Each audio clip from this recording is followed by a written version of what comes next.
大家好，今日我同大家分享下有關香港嘅木棉花樹。我哋常見嘅木棉花係喺每年3月至4月，喺香港嘅街道上，我哋總會被呢啲火紅嘅木棉花吸引嘅。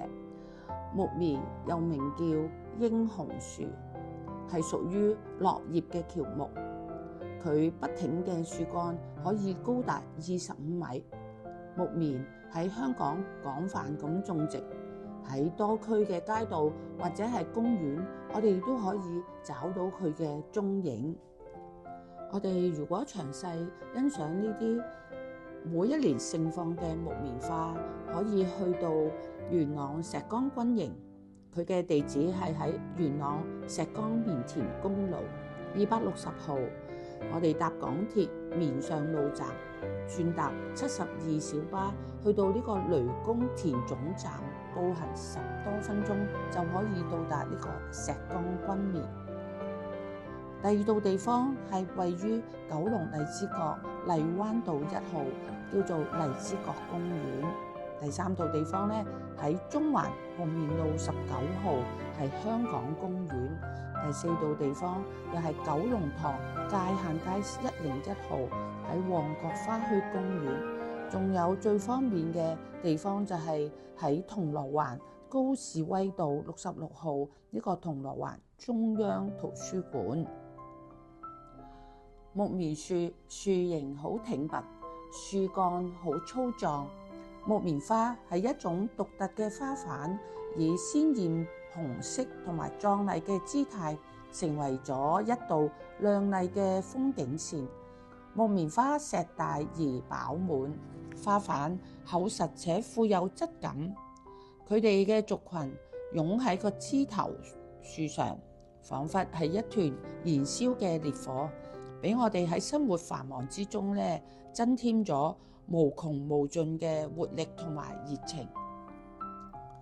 除咗觀賞嘅價值之外，木棉揮身都係寶。木棉花曬乾咗之後，可以製成中藥材。我哋飲用嘅五花茶，其中一種花就係木棉花，而樹皮同埋樹根亦都可以製成中藥材。佢具有清熱解毒嘅功效。木棉對本地生態也有好大嘅貢獻㗎。唔少嘅常見嘅雀仔、雀鳥，例如紅耳鵯、八哥同埋相思雀都好鍾意食用呢啲木棉花嘅花蜜。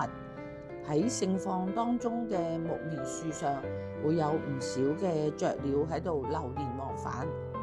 故此我哋在欣賞呢啲木棉花嘅時候，仲可以趁機會觀鳥添。所以亦都好吸引好多攝影發燒友嚟打卡影木棉小鳥。雀鳥同埋呢啲昆蟲食嗰啲花蜜嘅時候，仲不知不覺咁幫助咗呢啲木棉傳播佢哋嘅花粉。咁就呢啲木棉花嘅花粉成功授粉嘅木棉樹木棉花，就會結出10至15公分長嘅果實。成熟咗之後，嗰啲果殼會裂開，裡面帶有啲棉花，嗰啲種子就會隨住風飄散到各處嘅地方。咁呢啲種子，佢哋自己又會揾到一啲新天新地嘅地方落地生根。